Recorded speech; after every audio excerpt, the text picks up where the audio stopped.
골로새서 2장 6절로 7절의 말씀을 다 같이 한음성으로 봉독하시겠습니다. 그러므로 너희가 그리스도 예수를 주로 받았으니 그 안에서 행하되 그 안에 뿌리를 박으며 세움을 받아 교훈을 받은 대로 믿음에 굳게 서서 감사함을 넘치게 하라. 아멘.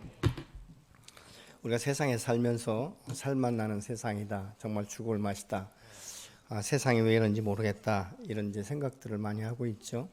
이 말은 무슨 말이냐면 내 마음에 세상이 들지 않는다, 기분 나쁘다, 힘든다, 이렇게 생각을 하죠. 그렇다면 이것이 우리 안에 무엇이 전제되는가? 변화되었으면 좋겠다. 어떻게 해요? 내가 생각하는 대로 내 마음 편하게. 그래서 우리가 그런 생각들을 많이 합니다. 이 톨스토이는 그래서 이렇게 이야기합니다. 모든 사람들은 인간이 변화되어야 된다라고 말을 하고 있지만 실제적으로 자기는 변화되려고 하지 않는다라고 말을 하고 있어요. 우리가 세상에 살면서 말이죠, 내 인생길을 막는 사람이 별로 없어요. 그런데 내 인생길을 막고 때로는 고집을 부리고 때로는 그 이길 수 없는 정황에 이르게 하는 대상이 있는데, 혹시 그 대상이 누구인지 여러분 아시겠습니까? 그래서 남이 아니라 자기 자신이라는 거예요. 그래서 자기 자신이 변하면 세상이 다르게 보이는 것이죠. 사실은 남이 변했을 때 세상이 다르게 보이는 게 아니에요. 내 속 사람이 바뀌면 세상이 다르게 보이는 것이고 문제가 다르게 보이는 것을 우리가 봅니다. 그렇다면 이 변화를 어디서부터 가져오는가? 이 대부분의 사람들이 자꾸 이 어떤 문제가 생길 때 외적인 변화를 통해서 자기의 모습을 바꾸고 생각을 바꿔보려고 하는데, 하나님 안에서는 우리 속사람이 바뀔 때 비로소 바뀌게 되는 줄로 믿습니다. 그러면 우리 속사람이 어떻게 바뀔 수 있는가? 내가 예수 그리스도와 함께 십자가 못 박혀 죽었다라고 말하고 있지만 실질적으로 주님과 내가 얼마나 친밀한 관계에 있느냐에 따라서 주님이 나의 주인이 될 수도 있고 내 몸 밖에 있을 수도 있다는 사실을 우리가 기억해야 되는 것이죠. 그러면 전적인 신뢰는 어디에서 생기는가? 관계를 통해서 우리가 생기기 시작하지 않습니까? 그래서 먼 사촌보다도 이웃 사촌이 더 가깝다, 이 말은 자주 만나고 자주 대화하고 서로 음식을 나누고 하다 보니까 가까워지고 친밀하게 되고, 그래서 내가 속에 있는 것들을 사실은 가족에게도 이야기하지 못하는 것을 아주 친밀한 사람에게 우리가 이야기하는 이런 시간들을 갖게 되지 않습니까? 사실은 우리가 예수 믿고 구원은 받았지만 나의 주권이 어디에 있는가? 여러분의 주권은 어디에 있습니까? 주님 안에 있습니까? 아니면 여러분 자신이 아직도 여러분의 인생에 주권을 들켜쥐고 있습니까? 오늘 보면 6절에 보니까 그러므로 너희가 그리스도 예수를 주로 받았으니 그 안에서 행하되 라고 말씀하고 있죠. 주로 받았다는 것은 예수 그리스도가 내 안에 주인으로 오셨다. 그럼 내 안에 예수님이 주인이 되신 것은 내가 예수 믿고 구원 받았을 때 비로소 하나님의 자녀가 되면서 예수님이 나의 주인이신 것을 고백하는 것이죠. 나의 주, 나의 하나님, 정말 내 주를 따르기를 원하는 이런 이 신앙 고백이 우리 안에 있어지는데, 이 신앙 고백과 함께 우리가 주어져야 되는 것이 무엇이냐 아십니까? 주의 주권을 완전히 인정하는 거예요.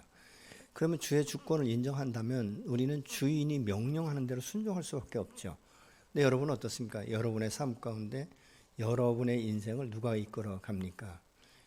정말 이 예수님께서 우리의 주인 되셔서 우리의 인생을 이끌어 간다고 생각하십니까? 아니면 여러분 자신입니까? 아니면 세상의 어둠의 공중 권세 잡은 자입니까?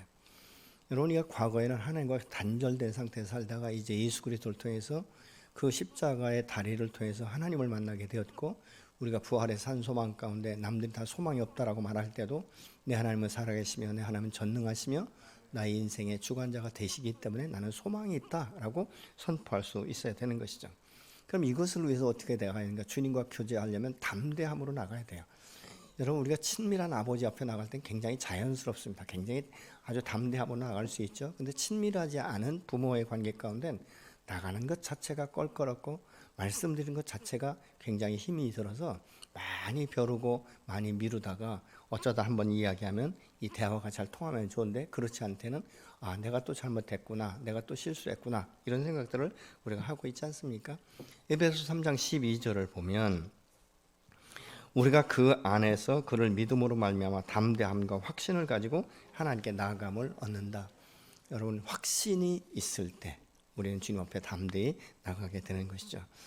예수 믿고 구원받은 사람이 성장하려면 그러면 어떻게 되는가? 그 안에 뿌리를 박아야 된다라고 말씀하고 있습니다. 7절에 그 안에 뿌리를 박으며 세움을 받아 교훈을 받은 대로 믿음에 굳게 서서 감사함으로 넘치게 하라. 이렇게 말씀합니다.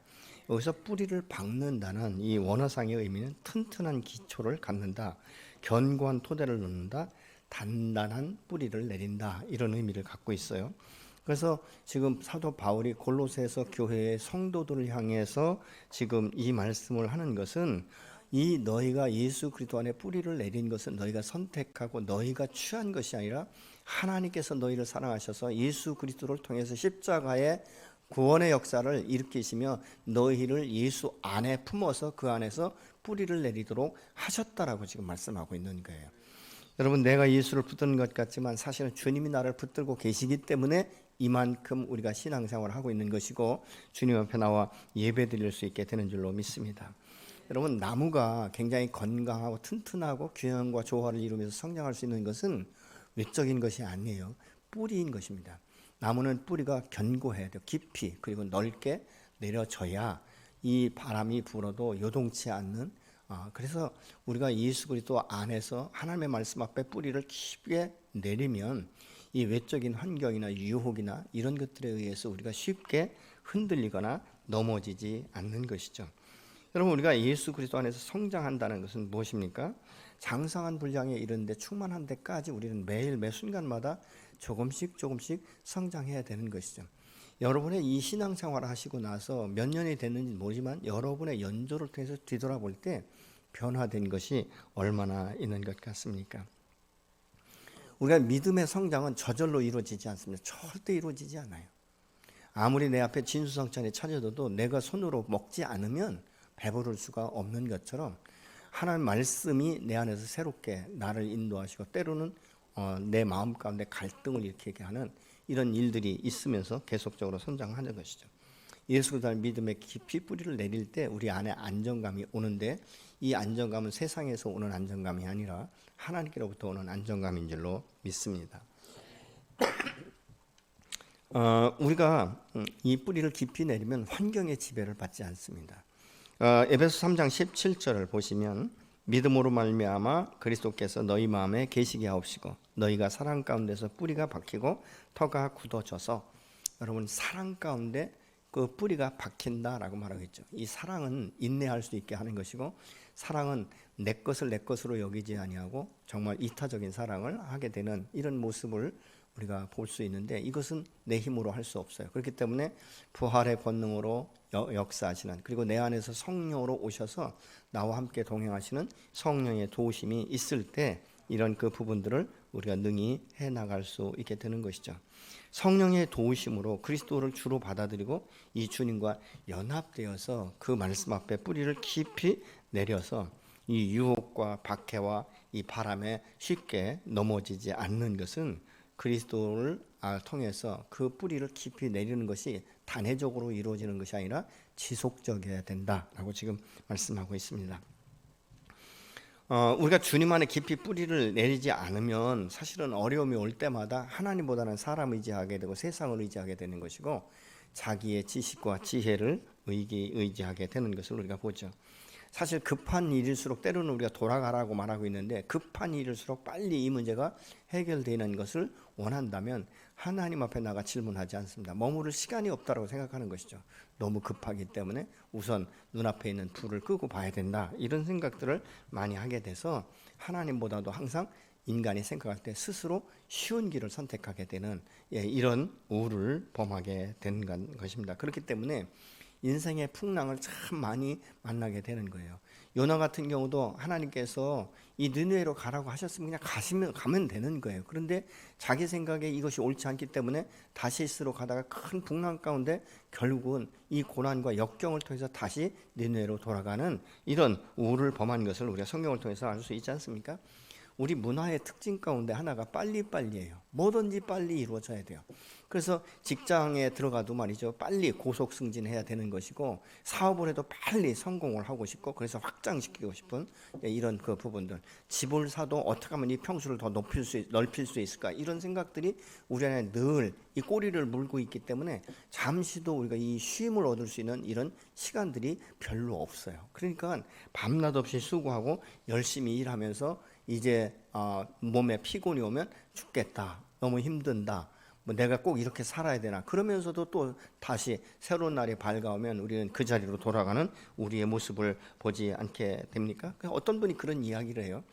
이 사람이 말이죠, 이 좋은 직장에 취직하기를 원한대요. 근데 직장에 취직했을 때 지방으로 발령을 내면 굉장히 기분 나빠한다는 거예요. 처음엔 이 직장에 내가 들어가기만 해도 좋은데 왜 하필 나를 이 지방으로 발령을 내는가, 본사에서 근무해야 되지, 이런 생각들을 많이 하게 된다는 것이죠. 쉽게 얘기하면 고생하고 싶지 않다는 것입니다. 여러분, 우리가 신앙생활하면 다 그냥 평탄한 길, 이 꽃길만 가면 얼마나 좋겠어요. 근데 우리가 신앙생활해도 여전히 가시밭길도 있는 것이고, 때로는 돌짝밭 같은 이런 인생을 우리가 살아갈 수도 있다는 것이죠. 근데 이 고난과 역경과 이 풍랑을 우리가 어떻게 감당할 수 있는가, 내 힘으로 내 능력으로 할 수 없기 때문에 정말 우리의 아버지 되시는 하나님께서 우리를 도와주셔야 이 문제가 풀어진단 말이죠. 그럼에도 불구하고 우리가 하나님 앞에 나아갈 수 있는 용기가 없는 거예요. 여러분, 때로는 어둠의 권세들이 나를 억누를 때 사실은 말씀으로 대적할 수 있어야 되거든요. 그래서 기록했을 때 이러면서 말씀으로 대적해야 되는데 아는 말씀이 없는 거예요. 여러분, 누가 10년, 20년 신앙생활 했어도 당신이 믿는 예수가 누구요? 설명 좀 해보시오. 그러면 우리가 설명할 수 있어야 되거든요. 나도 몰라, 그냥 믿으면 구원 받는데, 믿으면 축복받는데, 이게 아니잖아요. 예수가 누구인지, 하나님 어떤 분인지, 왜 이 땅 가운데 예수가 오셨는지, 내가 왜 예수를 믿는지, 예수 믿으면 어떻게 바뀌는지, 이런 이것들에 대해서 우리가 설명할 수 있어야 되지 않겠습니까? 여러분, 우리가 기도를 해도 말이죠, 사람들이 빨리 응답받기를 원해요. 근데 그게 안 되잖아요. 여러분, 밥도 안 치면 생쌀 먹을 수 없지 않습니까? 이게 끓고 또 숨들이는 시간이 필요하지 않아요? 그래야 맛있는 밥을 먹을 수 있는 거예요. 여러분, 우리가 하나님 앞에, 말씀 앞에 서도 이게 금방 깨달아지지 않을 수 있는 거예요. 그렇기 때문에 이 하나님 앞에 나가서 기도하는 것이고 인내하는 것이고, 말씀이 어떠한지, 왜 이 말씀이 여기에 기록됐는지, 이것을 생각하는 것, 깊이 생각하는 것을 우리가 묵상이다라고 말하고 있지 않습니까? 여러분, 뿌리 없이 수직 상징하면요, 아주 작은 바람에도 그냥 꺾이든지 아니면 뿌리채 뽑히는 이런 일들이 일어나게 된다는 것이죠. 여러분, 너무 빨리 먹으면 우리 이 몸의 이 소화의 기능이 약화되기 때문에 사실은 그것이 더 힘들지 않습니까? 천천히 먹고 천천히 가고, 대신 그 깊이를 날마다 더해가는 이런 축복, 이런 역사들이 저와 여러분 안에 있어야 될 줄로 믿습니다. 셈을 받는다, 이 말은 멋멋 위에 세우다, 멋멋 위에 짓는다, 이런 의미예요. 그래서 사도 바울은 골로새 교회 성도들이 정말 믿음의 반석 위에 이 집을 지키를 원하는 것이죠. 그래서 고린도전서 3장 11절을 보시면, 이 닦아둔 것 외에 능히 다른 터를 닦아둘 자가 없으니 이 터는 곧 예수 그리스도라, 이렇게 말씀하고 있지 않습니까? 그래서 성경은 우리가 모래 위에 지은 집은 빨리 지을 수는 있지만 이 바람이 불고 비가 오고 창수가 나면 바로 쓸려 나가는데, 반석 위에 집을 지으면 요동함이 없다, 이렇게 말씀하고 있지 않습니까? 우리가 반석 되시는 예수 그리스도 위에 우리의 믿음의 기초를 놓고 신앙의 성장을 한 단계 한 단계 높여갈 때 우리가 영적 성숙이 그 안에서 이루어지는 것이죠. 또 굳게 서서, 이 말씀은 확고하게 하다, 확실하게 하다, 안전하게 하다, 이런 의미를 가지고 있어요. 여러분, 복음에 이 대해서는 이 가르침을 받은 대로 너희가 그 말씀 안에서 믿음을 가지고 굳건하게 세워져야 되는데, 그것이 믿음 안에서 굳건하게 세워지면 감사함으로 넘치게 되는 역사가 일어난다라고 본문 7절은 말씀하고 있지 않습니까? 우리가 성경을 그래서 공부하는 것이고, 하나님의 말씀을 주야로 묵상하는 것이고, 그 말씀을 붙들고 하나님 앞에 기도하면서 응답받는 거예요. 여러분, 저는 처음에 기도하면서 하나님 앞에 응답받을 때 얼마나 기뻤는지 몰라요. 정말 온 세상을 다 얻은 것처럼 그렇게 기쁘더라고요. 아, 하나님이 나 같은 자의 기도도 들으시는구나, 이것이 제 마음 가운데 오면서부터 얼마나 이 눈물이 나는지요.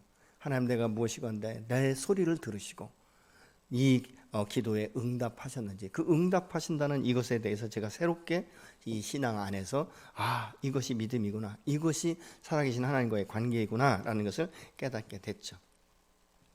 여러분, 우리가 말씀을 있는 그대로 받고 말씀 중심의 이 삶을 살기 위해서는 옛사람의 정서를 벗어버려야 되는 것이죠. 그래서 고린도후서 5장 17절의 말씀처럼 새 것이 되었으니 이제는 우리가 새로운 이 삶, 그래서 갈라디아서의 말씀처럼 나는 이미 옛사람은 예수와 함께 십자가에 죽었고 내가 사는 것은 나를 사랑하는 나를 위해서 오늘 또 나와 함께 동행하시는 예수 그리스도 안에서 내가 사는 것 아니겠습니까? 여러분, 우리가 이 변화라는 것은요, 굉장히 쉬운 것도 있지만 굉장히 어려운 것도 많아요. 이 쉬운 것 중에 하나가 뭐냐면 외적인 변화예요. 여러분, 우리 자매님들 같은 경우는 이 생얼보다는 화장만 해도 달라지잖아요. 또 우리가 사람의 변화는요, 헤어스타일 하나만 바뀌어도 굉장히 사람이 다르게 보이지 않습니까? 우리가 옷을 입으면 어떻습니까? 굉장히 이 전혀 다른 사람처럼 그렇게 보이는 모습들을 보지요. 어떤 때는 우리가 눈썹 하나를 그려도 어떻게 그리느냐에 따라서 굉장히 편안한 마음을 주는가 하면 어떤 사람은 굉장히 날카롭게 보이는 이런 현상들을 우리가 볼 수 있게 되는 것이죠. 뭐 어떻든 간에 우리가 성형수술을 하면 그 부분은 굉장히 아름답게 돋보일 수 있는 것이죠. 물질이 들지만 아름다움을 위해서 그렇게 하는 것 아니겠습니까? 근데 우리가 사실은 이 외적인 것을 가지고 사람을 판단하고 평가한다는 건 굉장히 어리석은 일이라는 것이죠. 왜? 보이는 것은요, 빙산의 일각에 불과하기 때문에 그렇습니다. 근데 그 속사람이 어떠냐는 거예요. 속사람이. 여러분, 사람이 인간관계에서 가면을 쓰고 또 갑옷을 입으면요, 그 얼굴이 어떤지 그 속사람이 어떤지 전혀 우리가 알지 못해요. 여러분, 사기꾼들을 보면요, 어떻게 보면 험악한 인상을 갖고 사기치는 사람이 별로 없다는 거죠. 괜찮게 생긴 사람. 심지어는 어떻습니까? 보이스피싱을 하는 사람들도요, 보면 자기의 유익을 구하지 않는 것처럼, 그래서 상대방을 굉장히 존중하고 당신의 큰 문제가 생겼는데 이 문제 빨리 이렇게 해결할 수 있습니다. 당신이 은행에 많은 빚을 졌다면 우리가 지금 소개하는 곳에 가면 굉장히 이자율도 싸고 그렇습니다. 그러면 이렇게 옮길 수 있습니다. 그러려면 돈을 얼만큼 넣어야 당신의 신용등급이 올라갑니다. 이렇게 말을 하는 거예요. 아니면 어떤 때는 그러잖아요. 당신 아들이 지금 사고 쳐가지고 큰 사고를 당해서 아무 병원에 지금 입원했는데 빨리 돈이 급하니까 입원 수속을 밟으려면 돈이 급하니까 얼마를 달라. 이러니까 사람들이 정신없이 그 물질을 쏟아내는 것 아니겠습니까? 여러분, 이 세상은요, 그렇기 때문에 눈에 보이는 것이 다가 아니라는 것. 그래서 그 사람의 속이 어떠냐, 사람과의 관계 가운데 신뢰의 관계는 어떻습니까? 그 속이 어떠냐를 비로소 알 때에 우리가 이것들을 맡기기 시작하는 것을 우리가 볼 수 있습니다. 진정한 변화는 그렇기 때문에 속 사람의 변화에서부터 시작을 한다라는 것이죠. 여러분, 우리가 이 육체는요, 날로 후패해요. 근데 이 후패하는 것에 많은 것을 우리가 투자한다는 것이죠. 근데 정말 우리가 힘써야 될 것은 우리의 영적인 일에 투자를 하는 것이 매우 중요해요. 우리의 영혼이 잘된 것 같이 범사가 잘되고 강건한 역사가 일어나기 위해서는 말씀의 깊이를 우리가 내려야 되는 거예요.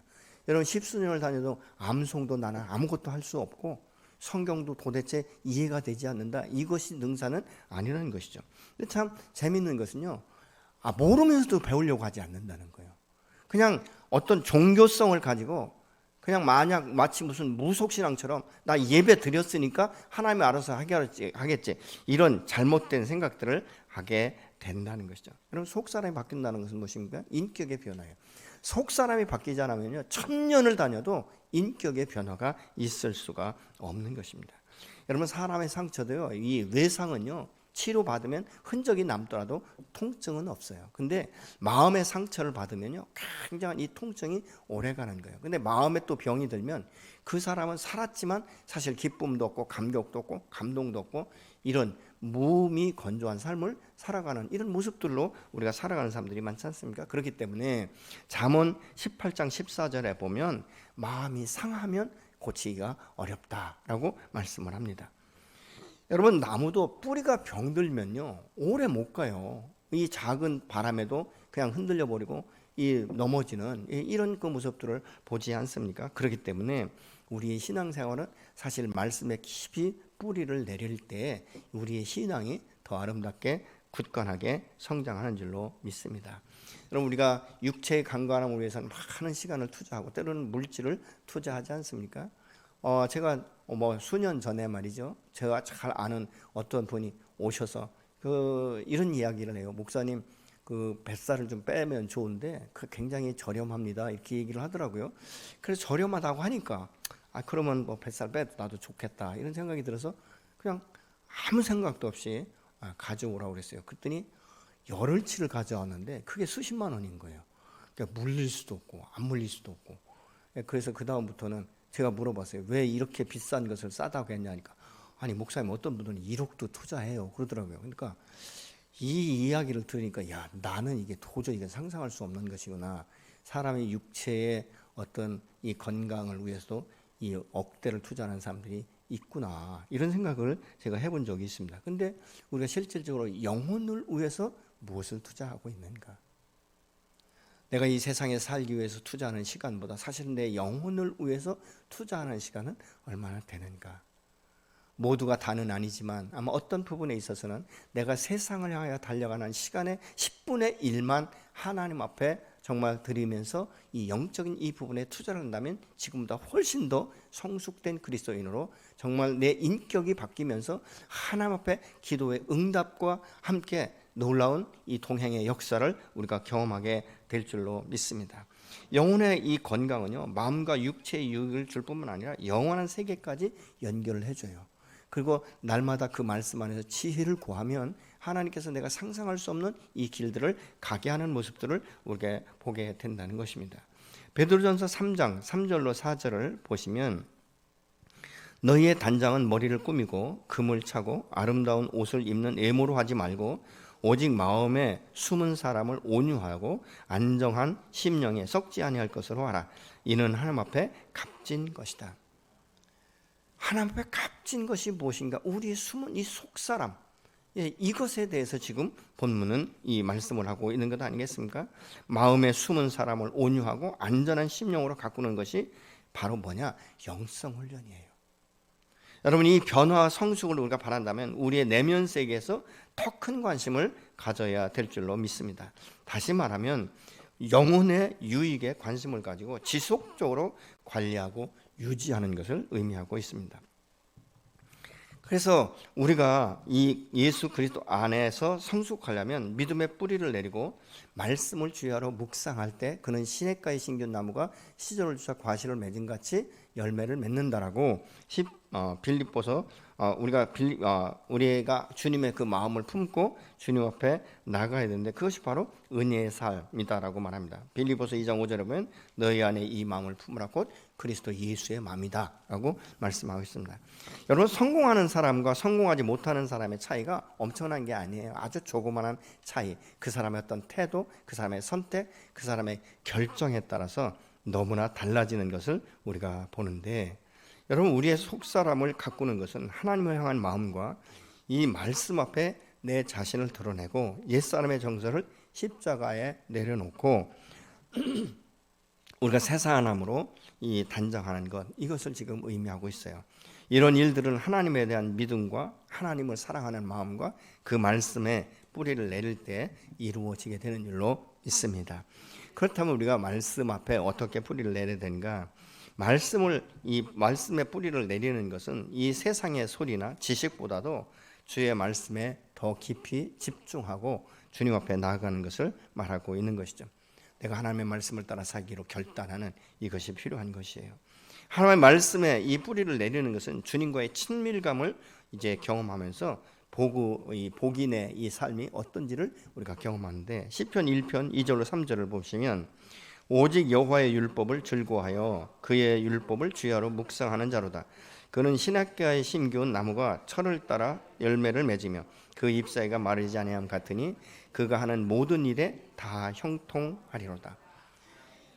여러분, 복인의 삶이 형통케 되기를 원해요. 저는 여러분의 삶이 형통케 되기를 예수로 축복합니다. 여러분, 우리가 하나님 앞에 나아갈 때도 그러잖아요. 하나님 나에게 복을 주시면 우리가 어떻게 하겠다라고 말씀하시는 분들이 많지 않습니까? 그렇다면 이 복인의 삶은 저절로 형통해지는가? 그렇지 않다는 것이죠.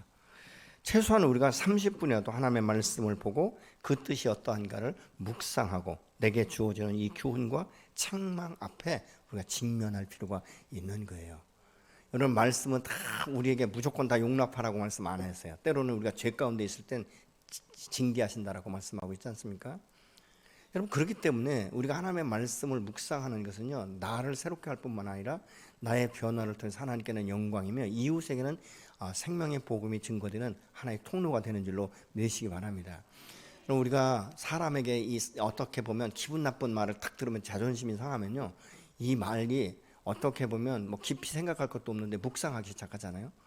어떻게 저 사람이 나한테 그 말을 할 수 있어? 어떻게 당신이 나한테 그렇게 말을 할 수 있어?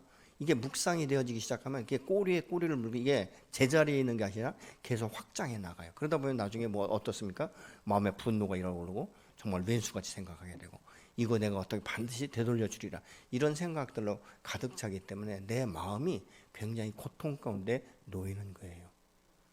여러분 사실 내가 이 사람의 마음이 상하면요 그 사람은 나를 그렇게 생각하지 않는데도 불구하고 내가 스스로 그 사람에 대해서 계속적으로 화살을 날리고 그 마음 가운데 내 마음 가운데 고통이 오기 시작하는 것을 우리가 봐요.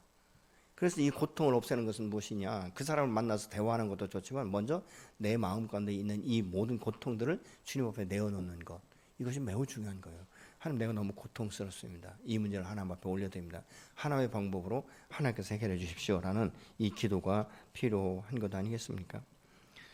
여러분, 이 말씀이 깨달아지지 않는다. 처음부터 어떻게 다 깨달아지겠어요? 근데 이 말씀의 뜻이 무엇인지를 알기를 원하고 주님 앞에 계속적으로 묵상하면서 질문하면요, 어느 날부터인가 하나님께서 계시의 마음을 주세요. 지혜를 주세요.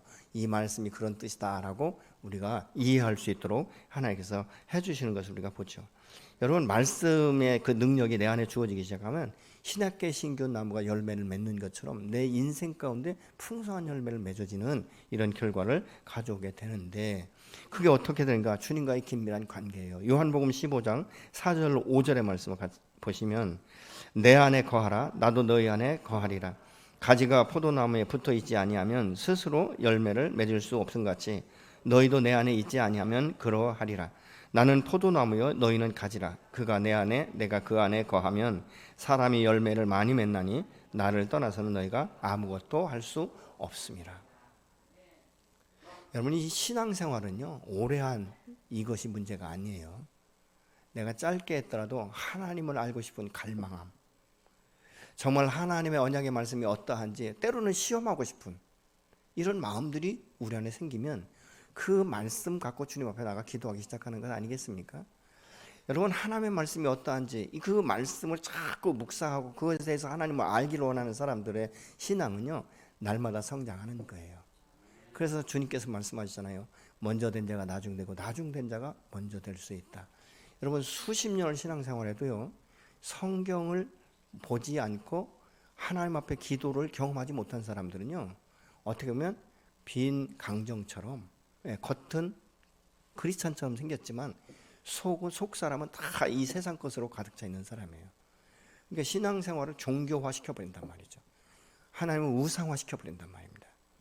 여러분, 우리의 신앙은 알아야 되는 것이죠. 여러분, 우리가 음식을 먹어도 맛을 알아야 기쁨이 있잖아요. 병상에 오래 있다 보면 병원밥만 먹다 보면 입맛이 없어요. 이게 무슨 맛인지를 모르는 거예요. 근데 내가 회복된 것을 어떻게 아는지 아십니까? 이게 밥에도 맛이 있고요, 음식의 맛을 느낄 때 바로 내 건강이 회복됐다라는 이 사인, 이 신호를 알게 되는 거예요. 여러분, 신앙생활 수십 년 하고 맨날 주일날 나와서 설교를 듣지만 여러분, 이 설교 듣는 것 가지고는 우리가 깊이 하나님을 알아갈 수가 없어요. 어떤 경우는 여러분 이 예배당 밖을 나가면서부터 본문 잃어버리잖아요. 근데 참 재밌는 건 예화는 기억하는데 말씀은 기억 못해요. 그렇지 않습니까? 여러분, 우리가 하나님의 말씀을 그래서 알아야 되는 거예요.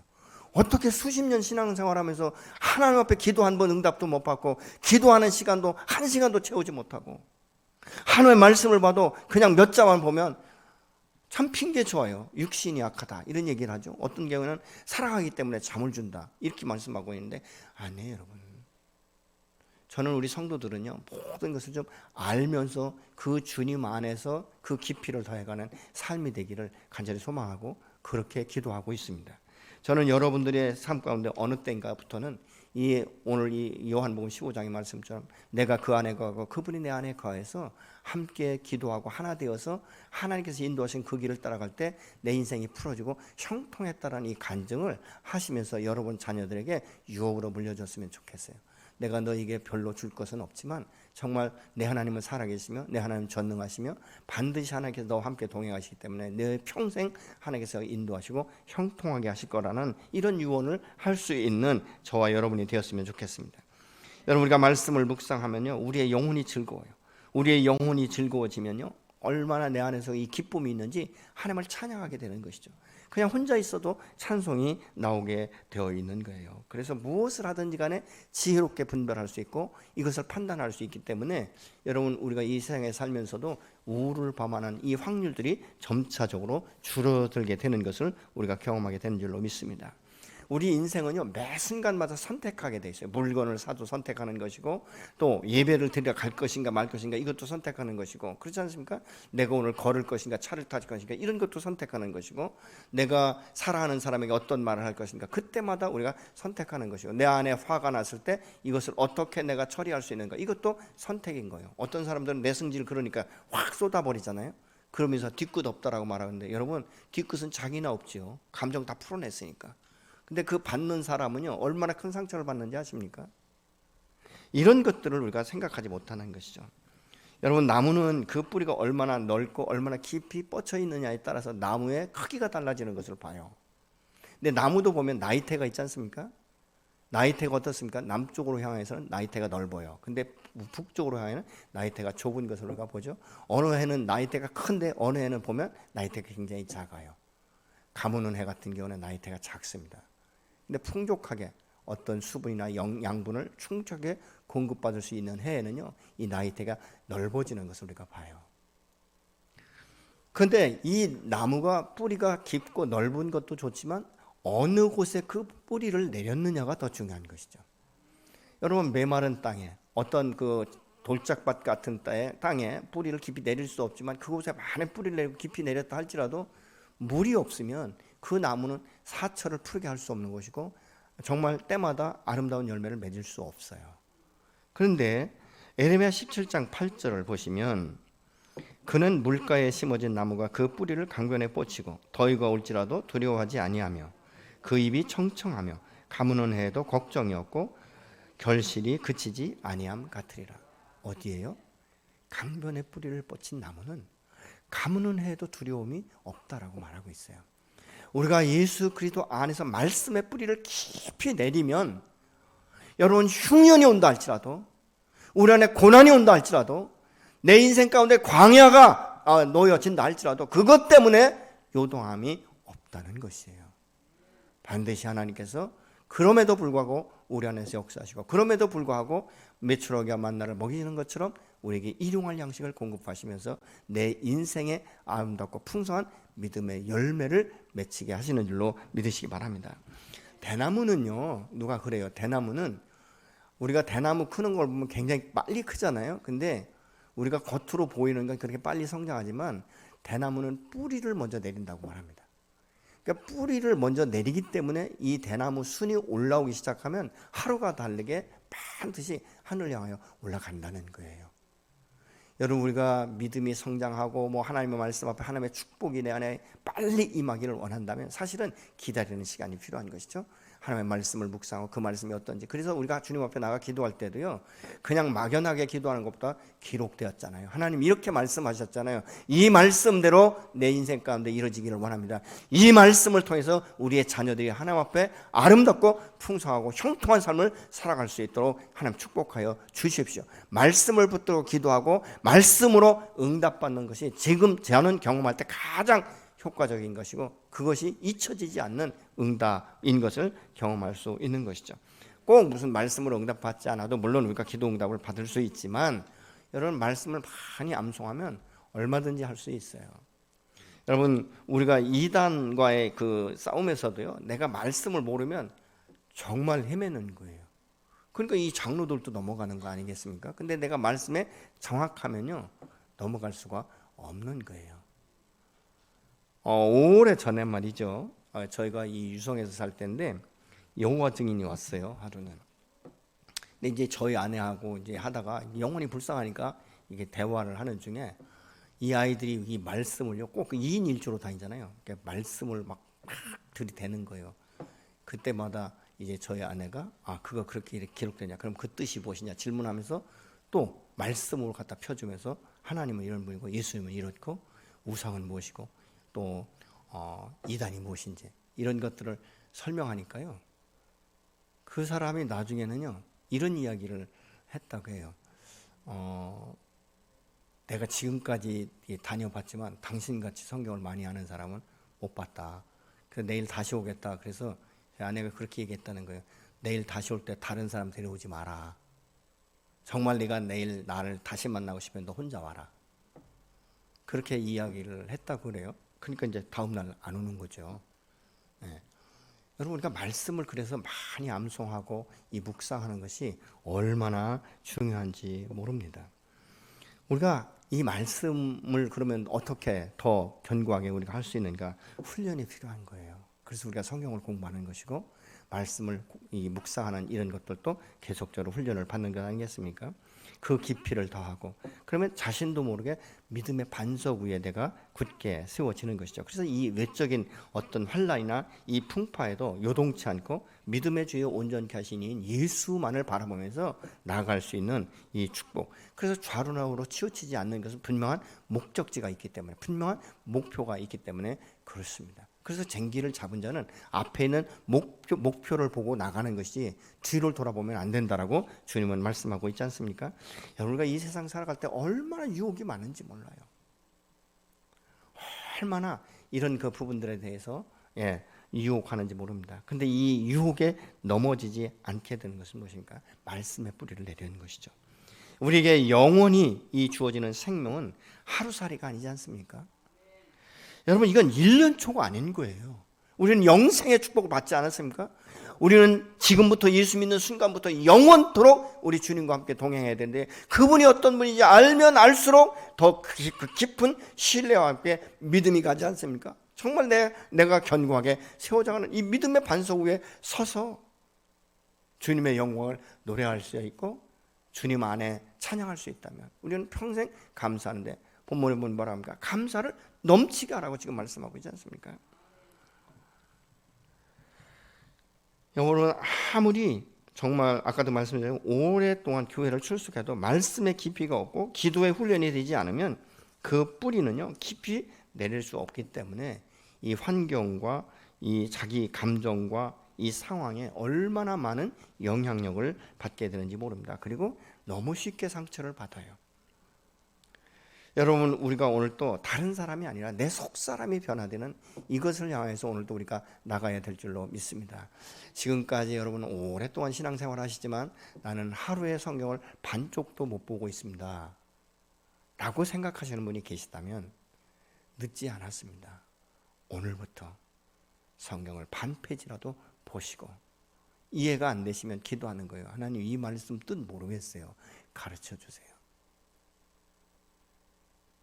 그리고 교회에서 어떤 목장 공부라든가 이런 공부를 하게 될 때 그 일에 적극적으로 동참하세요. 그리고 기도 훈련은요, 뭐 처음부터 잘할 수 없습니다. 반복적인 거예요. 반복적인 것. 제가 자주 말씀드리면 저는 기도 훈련을요, 저 혼자 받지 않고 저를 데리고 다니면서 기도 훈련을 시켜준 사람이 있어요. 때로는 산도 데리고 가고 기도원도 데리고 가고 교회 예배당에서도 기도하게 하고. 저는 처음에요 엄청나게 기도한 줄 알았어요. 근데 눈 뜨고 보면 3분, 2분. 근데 기도할 줄을 모르니까요 산기도를 갔는데 해가 떨어지니까 땡이에요. 해가 있을 때 성경이라도 읽으라고 하더라고요. 성경을 소리내서 읽으면 정말 나중에 그게 기도할 때 그게 좋다고. 그래서 해가 있을 때는 성경을 읽고요. 또 어떤 때는 제가 이제 그 같은 음치에다 박치니까 찬송은 제가 이제 작사는 되어 있으니까 편곡하는 거죠. 얼마나 많이 불렀는지 몰라요. 근데 해 떨어지니까 모두가 다 끝이에요. 아는 것도 없고 성경도 알지도 못하고 찬송가도 아는 게 없고. 그러면 어떤 때는 밤 먹여가지고 또 예배당으로 데려가는 거예요. 여기서 기도하라고. 근데 기도를 할 줄 알아야 기도하잖아요. 그럼 예배당에서 그냥 자는 거예요. 밤새 자는 거예요.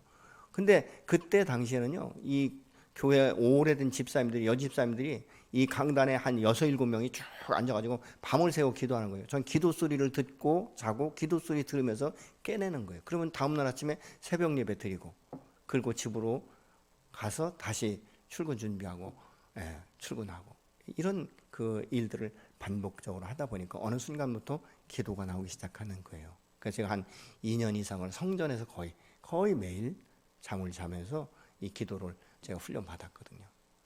여러분, 이 모든 훈련은요 다 그렇게 쉽진 않아요. 평탄하지는 않습니다. 때로는 힘이 들 수도 있는 것이죠. 때로는 지루할 수도 있는 거예요. 그러나 그런 시간들을 거쳐가면서 우리가 새로워지는 것을 발견하는 것이죠. 우리의 속 사람이 강건해지면요, 참 이 세상 것에 대해서 요동치 않아요. 오히려 어둠의 영들을 예수 이름으로 대적할 수 있는 것이고, 귀신을 우리가 축출할 수 있는 것이고, 때로는 환자를 위해서 손을 얹고 기도할 때 하나님께서 신의 은사를 주시면 그 질병이 치유될 수도 있는 것이고, 이런 모든 것들이 하루아침에 되지 않는다는 거예요. 여러분, 영성이 깊어지면요, 미리 닥쳐올 것에 대해서 하나님께서 미리 말씀해 주실 때가 있어요. 창세기 18장에 아브라함에게 소돔고모라 상에서 말씀하셨던 것처럼 말씀해 주실 때가 있어요. 때로는 두려움으로 임할 때가 있어요. 그럼 그걸 붙들고 기도하고 대적하고 돌파하는 것이죠. 저는 우리 교회 성도 여러분들이 정말 올 한 해 동안 말씀을 깊이 묵상하면서 그 말씀에 그 아주 오묘한, 이 달고 오묘한 말씀들을 더 깊이 있고 더 넓게 더 깊게 뿌리를 내리는 역사들이 있어지기를 예수님으로 축복합니다. 이 시간 그렇게 기도하고 싶습니다. 여러분이 외적인 변화를 위해서 드려지는 시간보다 내적인 이 속사람의 변화를 위해서 어떻게 시간들을 투자하고 계십니까? 하나님, 내가 오늘부터 하나님의 말씀을 정말 또 보면서 예수 안에서 말씀의 뿌리를 깊이 내리고 굳건한 반석 위에 세워지기를 원합니다. 이것이 하나님 하루 이틀로 아니라 지속적으로 이루어질 수 있도록 하나님 내 영혼을 붙들어 주시고 축복하여 주옵소서. 함께 기도하시겠습니다.